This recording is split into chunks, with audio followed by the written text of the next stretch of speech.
Hello friends, welcome to my channel.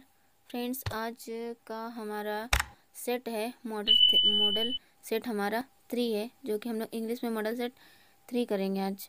ठीक है, तो इसके पहले मैंने आप लोगों को इंग्लिश का सेट 1 सेट 2 कंप्लीट करवा दिया है।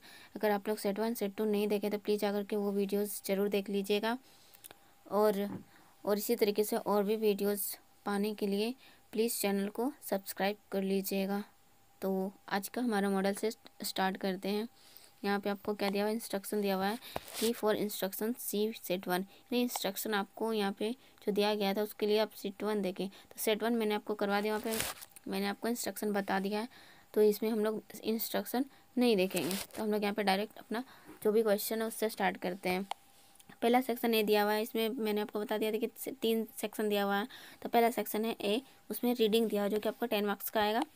तो इसमें आपको क्या करना है, पहले आपको यहाँ पे रीडिंग करना है। यानी कि मैंने आपको यहाँ पे कुछ ट्रिक बताया था कि पैसेज को हम लोग कैसे सॉल्व करेंगे। पैसेज को सॉल्व करने के लिए आपको क्या करना है, इसका जो क्वेश्चन है उसका क्वेश्चन का हम लोगों को कीवर्ड को ढूंढना है। जैसे कि यहाँ पे कीवर्ड है कि व्हाट इज़ पंक्चुअलिटी। तो पंक्चुअलिटी क्या है, तो इसको हमको यहाँ पे ढूंढना है। इस तरीके से आपको इसमें भी कुछ कुछ ढूंढ करके एक कीवर्ड को रख लेना है। ठीक है, कीवर्ड को ढूंढ लेना है और उसके बाद फिर हम लोगों को यहाँ पे आना है और क्वेश्चन को पढ़ना है। अब यहाँ से हम लोग पढ़ना स्टार्ट करेंगे।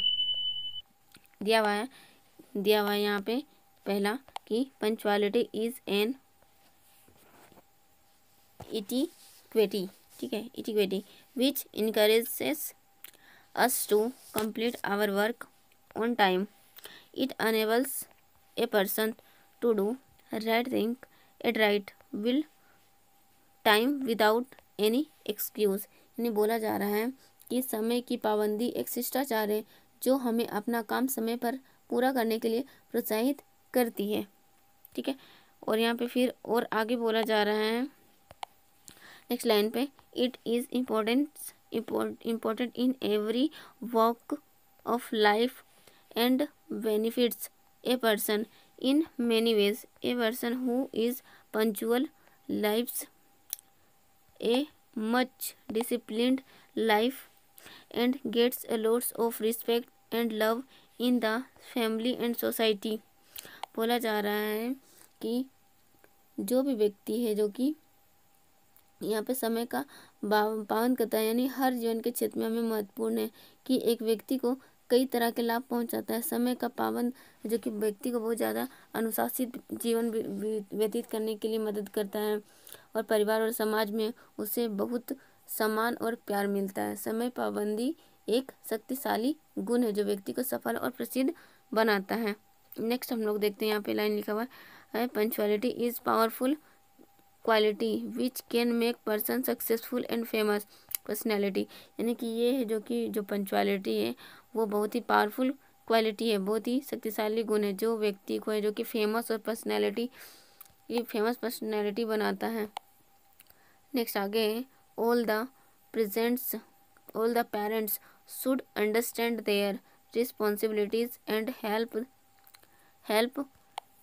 Their children in developing punctuality. यानी कि जितने भी माता पिता हैं सभी माता पिता को अपनी जिम्मेदारियों को समझना चाहिए और अपने बच्चों को समय की पाबंदी विकसित करने में मदद करनी चाहिए। नेक्स्ट है, punctual and successful people become the role model. यानी कि यहाँ पे बोला जा रहा है कि समय के पाबंद और सफल लोग रोल मॉडल बनते हैं, यानी कि हम उनको ही देखकर कुछ सीखते हैं।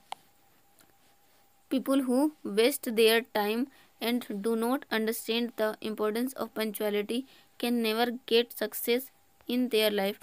यानी क्या बोला जा रहा है क्या कि जो लोग अपना समय बर्बाद करते हैं और समय की पाबंदी के महत्व को नहीं समझ पाते उन्हें अपने जीवन में कभी भी सफलता नहीं मिल सकती है।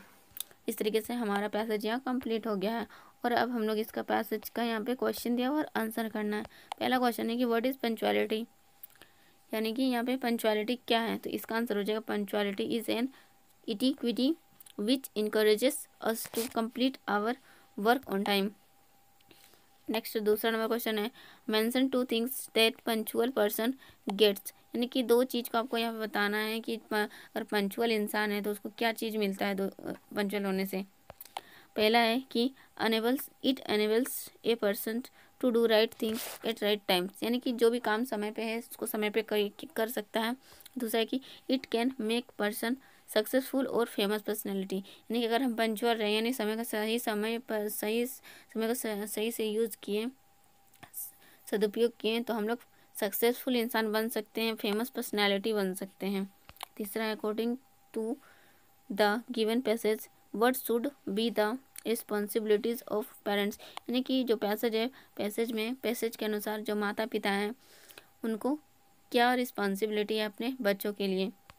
इसका आंसर हो जाएगा developing punctuality in their children should be the responsibilities of parents, यानी कि जो पंचुअलिटी है समय का सही से उपयोग करना ये सब सिखाने के लिए वो उनका रिस्पॉन्सिबिलिटी है। चौथा नंबर में दिया हुआ है कि हु बिकम रोल मॉडल्स, यानी कि रोल मॉडल्स क्या है, तो यहाँ पे बोला punctual and successful people become the role model. Fifth number question है who can not get success in life, यानी कौन है जो कि अपना लाइफ में सक्सेस नहीं हो पाता है। तो यहाँ इसका आंसर होगा people who waste their time and do not understand the importance of punctuality can never get success in their life, यानी कि वे लोग जो समय का सदुपयोग नहीं करते हैं, समय का अच्छे से उपयोग नहीं करते हैं, जो अपनी लाइफ में पंचुअलिटी नहीं है वो लोग सक्सेस कभी नहीं कर पाते हैं। ठीक है, तो आप लोग भी अपनी लाइफ में पंचुअलिटी रहिएगा, समय का सही से उपयोग कीजिएगा। और पंचुअलिटी का मतलब होता है कि शिष्टाचार, यानी कि हम लोगों को अगर बड़े लोग खड़े हैं तो हमें कुर्सी पर नहीं बैठना चाहिए, अगर दो बड़े लोग बात करें तो हमें बीच में नहीं बोलना चाहिए। इस तरीके से बहुत तरीके से शिष्टाचार होता है। बड़े लोग से मुँह नहीं लगाना चाहिए, बहस नहीं करना चाहिए, ये सब क्या एक शिष्टाचार है। लेकिन अभी शिष्टाचार तो कोई मानता नहीं है। आप लोगों को अगर आप लोग किसी का रिस्पेक्ट नहीं करोगे तो आपका भी रिस्पेक्ट कोई नहीं करेगा, यानी कि आपसे जो छोटे भाई बहन हैं वो भी आपका रिस्पेक्ट नहीं करेंगे, क्योंकि जैसा देखेंगे वैसा ही सीखेंगे। इसलिए आप लोग अच्छा से आप शिष्टाचार को कीजिएगा, अपने माता पिता का सम्मान कीजिएगा तो आपको भी सम्मान मिलेगा। ठीक है, तो अब हम लोग नेक्स्ट क्वेश्चन की ओर बढ़ते हैं। Next question complete the sentence, इस सेंटेंस को कंप्लीट करना है। इस सेंटेंस को कंप्लीट करेंगे। यहाँ पे दिया हुआ है पहला ये नंबर में इट इज़ इम्पॉर्टेंट इन, यहाँ पे इसका आंसर होगा every walk of life and benefits a person in many veg. दूसरा है इट एनेबल्स ए पर्सन, तो इसका आंसर होगा to do right thing at right times without any excuses. ठीक है, 7 नंबर क्वेश्चन है make meaningful sentences past tense with the given word, यानी कि यहाँ 2 वर्ड दिया है, इस वर्ड को यूज़ करके पास्ट टेंस का आपको बनाना है यहाँ पे सेंटेंस, यानी वाक्य बनाना है। तो हम इसका वाक्य इस तरीके से बना सकते हैं। इनकरेज का I want to encourage students read more, encourage यानी कि उत्साहित करना होता है, डेवलप यानी कि बढ़ावा देना, develop people develop courage and positive attitude. Next question हम लोग 8 नंबर करते हैं। ठीक है, तो हम लोगों का एक सेक्शन ए भी ख़त्म हो चुका है, अब हम लोग सेक्शन बी करेंगे जो कि हम लोगों का राइटिंग है। इसमें हम लोगों को क्या करना है, एनी 2 क्वेश्चन अटैम्प्ट करना है। ठीक है, 3 क्वेश्चन यहाँ पे रहेगा, आपको 2 ही क्वेश्चन अटैम्प्ट करना है। पहले हम दिया है write a letter your father requesting him to send some money to buy books and copies, यानी कि अपने पिताजी को क्या करना है, एक पत्र लिखना है जिसमें आपको कुछ पैसे मांगना है कि ताकि आप लोग कुछ कॉपी और बुक्स खरीद सकें। तो इसको कैसे लिखेंगे हम लोग देख लीजिए।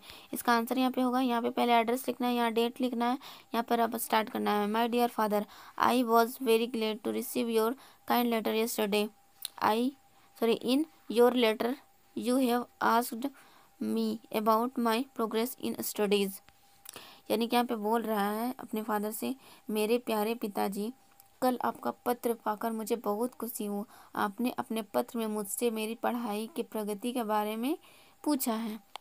तो अब ये बोल रहा है I study day and night A sense of competition has developed among my friends. I have decided to secure the top position in my class.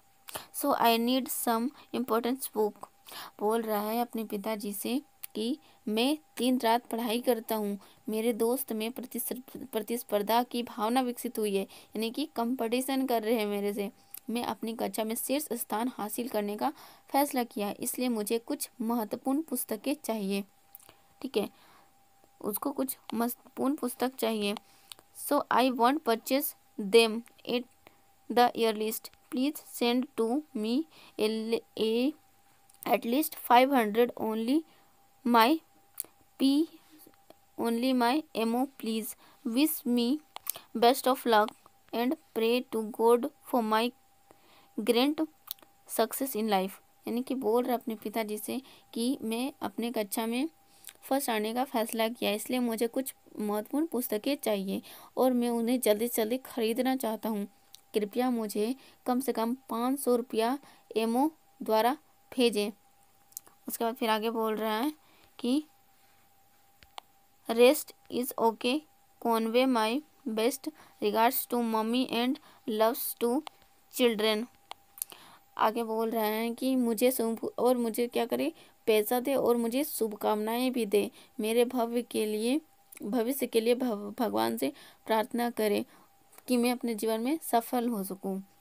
और आगे बोल रहा है कि मम्मी को भी मेरे तरफ से प्रणाम कहिएगा और बच्चे लोगों को भी प्यार दीजिएगा। फिर यहाँ पे क्या करना है, योर सिंसियरली लिखना है, अपना नाम लिखना है, फिर यहाँ पे एड्रेस लिख देना है। ओके, फिर 9th नंबर क्वेश्चन हम लोगों का है कि write an application to the principal of your school requesting him to grant leave for 3 days। यानी कि अपने विद्यालय के प्रधानाचार्य के पास आपको 3 दिन के अवकाश प्रदान करने के लिए एक प्रार्थना पत्र लिखना है। तो हम लोग कैसे लिखेंगे देख लीजिए।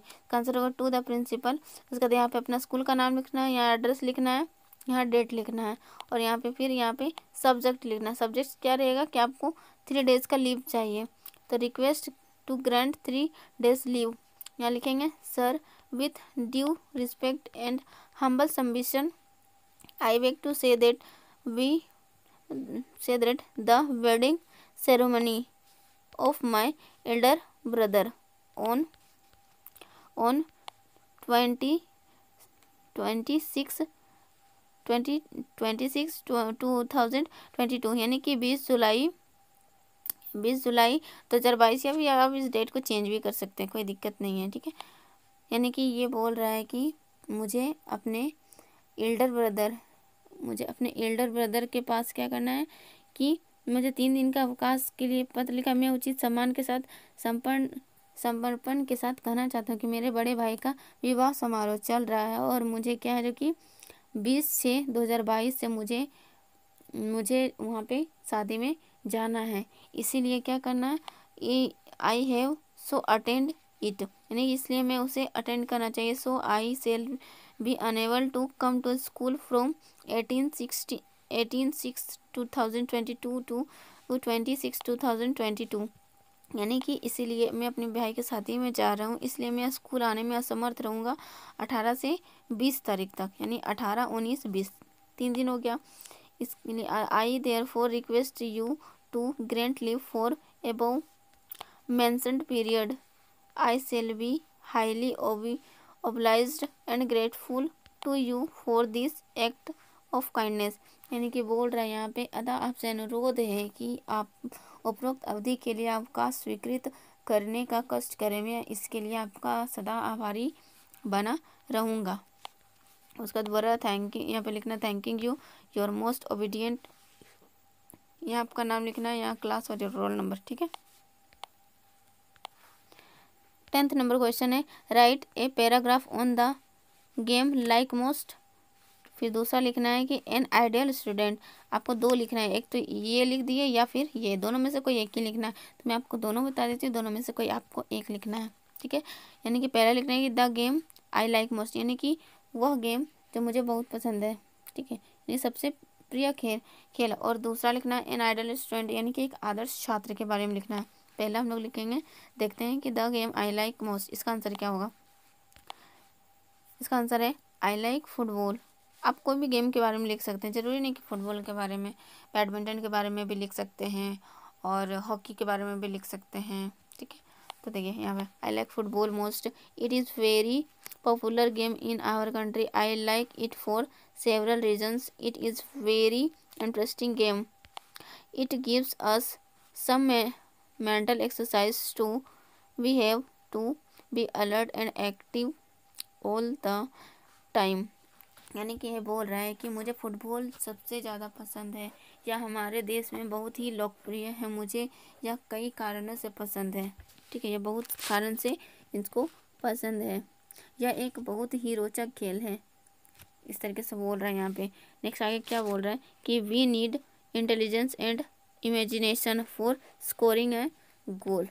यानी कि यहाँ पे बोल रहा है कि यह हमें कुछ मानसिक व्यायाम भी देता है और साथ ही हमें समय सतर्क और सक्रिय रहना पड़ता है। गोल करने के लिए हमें बुद्धि और कल्पना की ज़रूरत होती है, यहाँ पे बोल रहा है। ठीक है, आगे बोल रहा है कि we develop feeling a sense of cooperation and team spirit thoughts his game, we develop good habit and manner, this game is also very cheap, its rules are simple, we only need playground and leather ball। यहाँ पे बोल रहा है कि यहाँ पे बोल रहा है ये कि हम इस खेल के माध्यम से साथी भावना, सहयोग भावना और टीम भावना को विकसित कर सकते हैं। हम अच्छी आदत और मतलब कि अच्छी आदतों को भी हम लोग सीख सकते हैं इससे। यह खेल भी बहुत ही सस्ता है जी, इसके नियम भी बहुत ज़्यादा सिंपल है।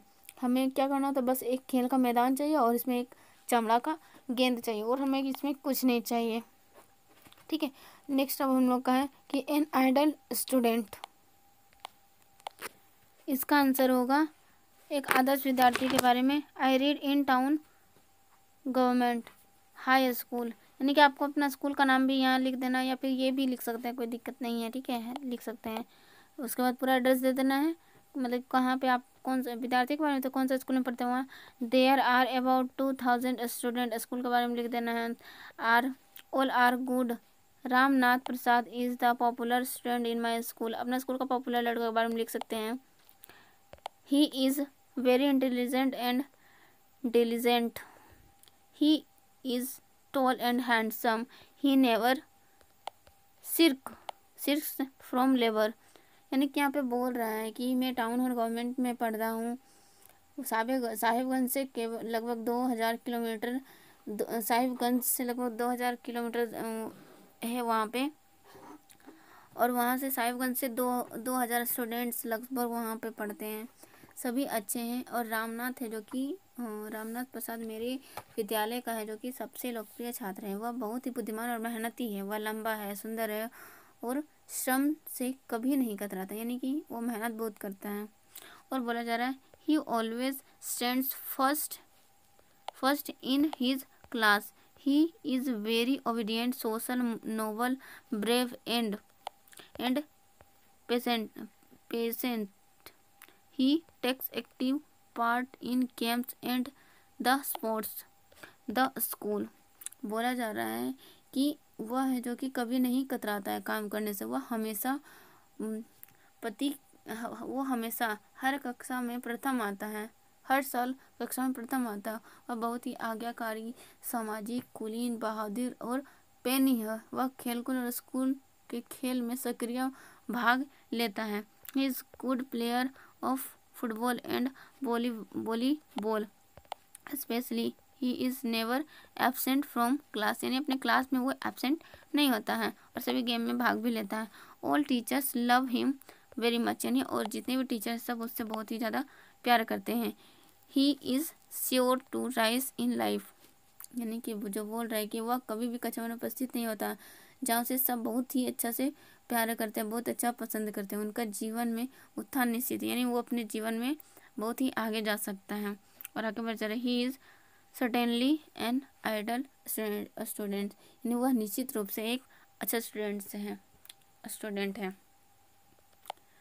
हम लोगों का 10 नंबर क्वेश्चन है जो कि कंप्लीट हो गया है फ्रेंड्स। अब हम लोग सेक्शन सी करेंगे, लिटरेचर, जो कि 20 मार्क्स का पूछा जाएगा, जो कि आपको 5 क्वेश्चन करना है, जो कि आपको 15 क्वेश्चन यहाँ पे पूछा जाएगा। यहाँ पे बोला गया अटेम्प्ट 5 क्वेश्चन, क्वेश्चन 11 और 12 जो कि कंपलसरी है, यानी कि 11 और 12 जो कि कंपलसरी यानी इम्पोर्टेंट है, आपको वो दोनों क्वेश्चन करना ही करना है और 3 इधर से करना है। तो देखिए यहाँ पे क्या करना है। 11 नंबर क्वेश्चन है, read the extract given below and answer the questions that follow. यहाँ पे कुछ दिया हुआ है आपको, यहाँ पे 4 लाइन पोएम से दिया हुआ है और इसका क्वेश्चन का आंसर आपको देना है। जिस तरीके से क्वेश्चन पूछेगा, away away away away in the northland where the hours of the day are few and the nights are so long winter that they can not sleep them through. ये जो दिया हुआ है इसके बारे में यहाँ से पूछा हुआ है। ए में पूछा हुआ है, name the poem from where is extract has been taken, यानी कि उस पोएम का नाम बताओ जहाँ से ये इस लाइन्स को लिया गया है। तो उस पोएम का नाम है the legend of the Northland, Northland से का नाम कोई पोएम है उससे लिया गया है। बी में दिया है, who has written this lines, यानी कि इस लाइन्स को किसने लिखा है, लिखेंगे फोबे कैरी ने लिखा हुआ है। इसका सी का आंसर दिया हुआ है। सी का क्वेश्चन पूछा हुआ है, विच कंट्री और countries do you think the Northland refers to. तो इसका आंसर होगा, it refers to Greenland and Greenland the northern regions at Russia Canada Norway etc। 12th number question है, read the passage and answer the questions that follow, यानी कि passage को read करना है और जो भी क्वेश्चन पूछ रहा है उसका आंसर्स देना है। चलिए पैसेज रीड कर लेते हैं। पैसेज है, the second world war broke out in 1939 when I was 8 years old. For reason I have never been able to understand. यानी बोला जा रहा है कि दूसरा विश्व युद्ध 1939 में छिड़ गया जब मैं 8 साल का था, जिन कारणों से मैं कभी भी नहीं समझ पाया कि बाजार में इमली के बीज अचानक मांग उठ गई, यानी कि a sudden demand for termite seeds erupted in the market। Next बोल रहा है यहाँ पे कि I use to collect the seed and sell them to a provision shop in mosque Street. A day's collection would fetch me the princely sum of 1 anna, यानी क्या बोला जा रहा है कि मैं बीज इकट्ठा करता था और उन्हें मस्जिद स्ट्रीट में एक प्रावधान की दुकान में बेचता था।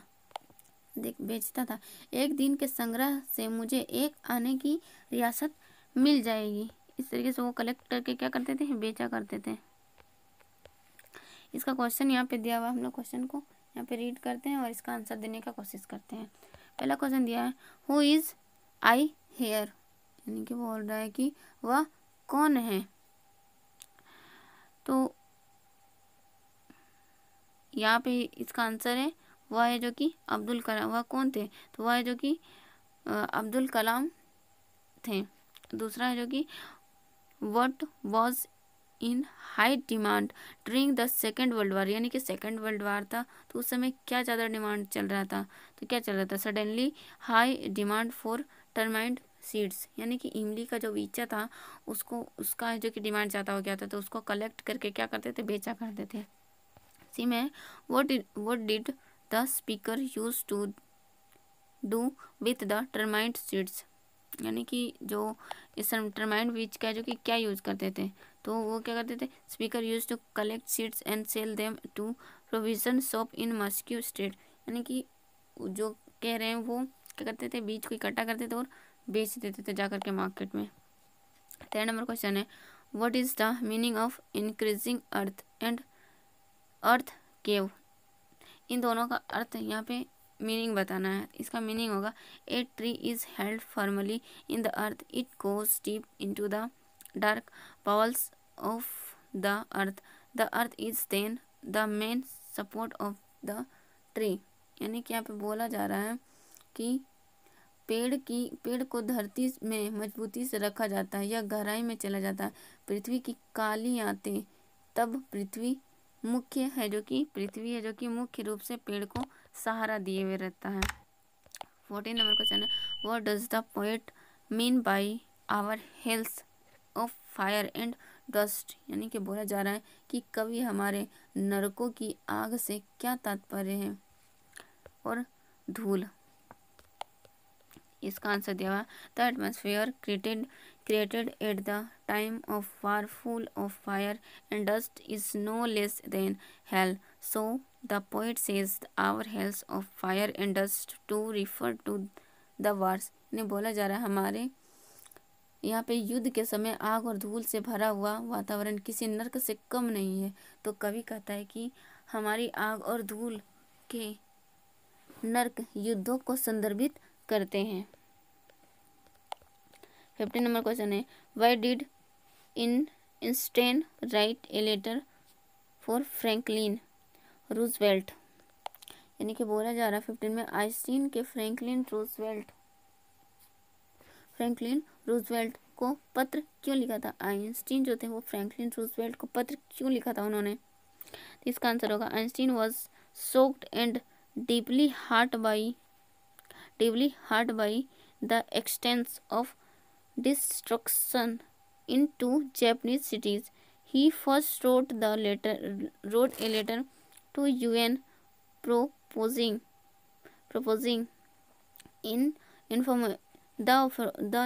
the formation of one world government. He also against arms built up. He compact for piece and democracy in the world. यानी कि जो 15 में बोल रहा है कि 2 जापानी शहरों में विनाश की सीमा से आइंस्टीन स्तंभ और गहरा आहत था। उन्होंने सबसे पहले एक विश्व सरकार के गठन का प्रस्ताव करते हुए संयुक्त राष्ट्र को एक पत्र लिखा था, वह भी बनाए गए हथियार के खिलाफ। उन्होंने दुनिया में शांति और लोकतंत्र के लिए अभियान चलाया था। ठीक है, इसका अब 16 नंबर का क्वेश्चन देखते हैं कि why was the Holi man who gave Santosh mother his blessing surprised. यानी कि क्वेश्चन पूछा जा रहा है कि जिस पवित्र व्यक्ति ने संतोष की माँ को आशीर्वाद दिया वह क्यों हैरान हुआ। तो इसका आंसर होगा, the Holi man who gave Santosh mother his blessings be surprised because her grandmother sought blessings for a daughter. In this society, most of the people ask the seeds to bless for a son. यानी कि इसका answer बताया जा रहा है कि जिस साधु ने संतोष की माँ को आशीर्वाद दिया था वह हैरान रह गया क्योंकि वह उसकी दादी ने एक बेटे के लिए आशीर्वाद मांगा। इस समाज में अधिकांश लोग संतोष के पुत्र के लिए आशीर्वाद मांगते हैं, यानी कि बेटी के लिए नहीं मांगते, पुत्र के लिए मांगते हैं, इसलिए वो हैरान हो गए थे। नेक्स्ट 17 क्वेश्चन है, what are the 2 strange thing the guru and his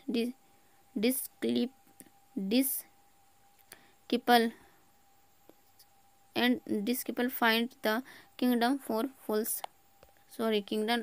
of fools. इसका आंसर दिया हुआ है। का क्वेश्चन का पूछने का मतलब है कि मूर्खों के राज्य में गुरु और शिष्य को कौन सी 2 अजीब चीज़ें मिलती हैं। तो इसका आंसर होगा, the guru and his disciple visited the kingdom of fools.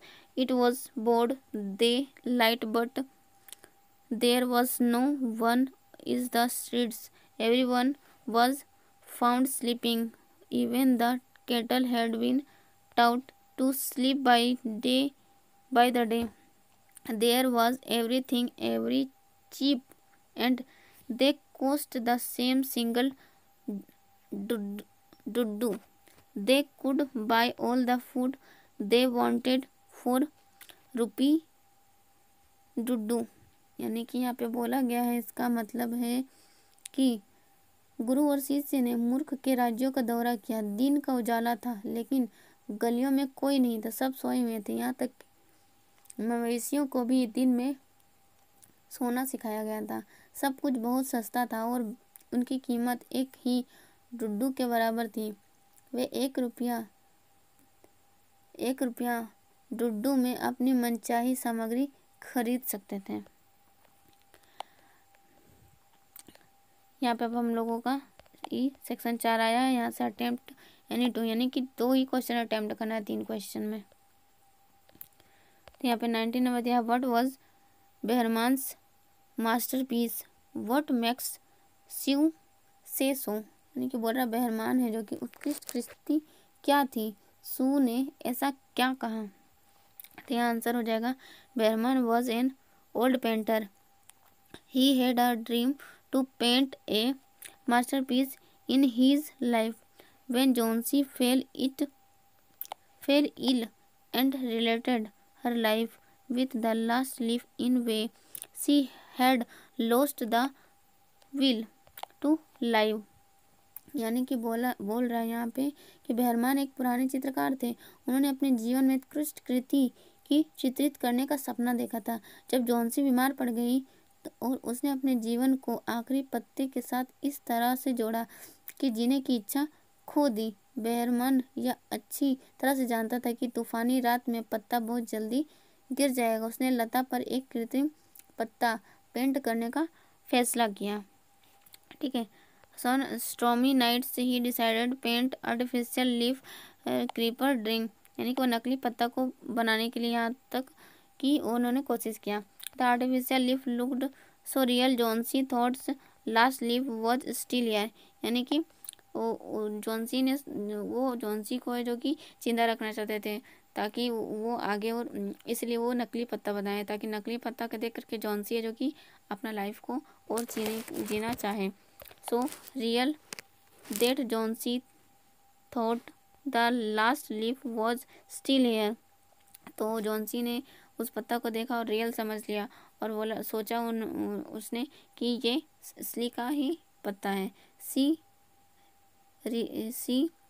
resigned her hopes and come out the depression। और इससे फिर क्या हुआ कि उसने लता को एक कृत्रिम पत्ता पेंट करने का फैसला लिया और तूफानी रात में कृत्रिम पत्ता इतनी वास्तविक लग रहा था कि जोन्सी को लगा कि आखिरी पत्ता अभी भी है और उसने अपना आशा को वापस ले लिया और साथ से बाहर आ गई। यानी जो डिप्रेशन में थी, वो टेंशन में थी, वो उससे बाहर आ गई। But Behrman dead because of pneumonia will painting in the stormy night Sue called his painting a masterpiece because it saved the life of जोन्सी। ठीक है, यहाँ पे बोला जा रहा है कि उसने अपनी आशा को वापस पा लिया, यानी कि अपना टेंशन को से बाहर आ गई वो। लेकिन तूफानी रात में पेंटिंग करते समय निमोनिया के कारण बेहरमान की मौत हो गई। सू ने अपनी पेंटिंग को एक उत्कृष्ट कृति कहा है क्योंकि इससे जोन्सी की जान बचाई थी। 19 नंबर क्वेश्चन बोल रहा है, how was Prashant a teenager been able to help the people of his village, यानी कि एक किशोर प्रशांत अपने गांव के लोग की मदद कैसे कर पाया है, क्वेश्चन पूछ रहा है यहाँ पे। तो इसका आंसर हम लिखेंगे इस तरीके से कि he formed a group of youth and elders and together they help themselves in arranging food and cleaning the shelter and looking after the orphans and nursing the injured। यानी कि बोला कि उन्होंने युवकों, बड़ों और का एक अलग अलग से समूह बना के क्या किया, भोजन की व्यवस्था किया और आश्रय की सफाई और अनाथों और नर्सिंगों की देखभाल के लिए खुद है जो कि उनका मदद किया और खुद है जो कि मदद करते करते क्या हुआ, वो खुद है जो कि चोटिल हो गए। आज का हमारा सेट कंप्लीट हो गया है, तो अब हम लोग मिलते हैं फिर नेक्स्ट सेट में। ओके फ्रेंड्स, अगर वीडियो आप लोगों को अच्छा लग रहा हो और कुछ समझ आ रहा हो तो प्लीज़ वीडियो को लाइक कीजिएगा और अपने दोस्तों को भी शेयर कीजिएगा और चैनल को सब्सक्राइब भी कीजिएगा। मिलते हैं फिर हम लोग नेक्स्ट वीडियो में।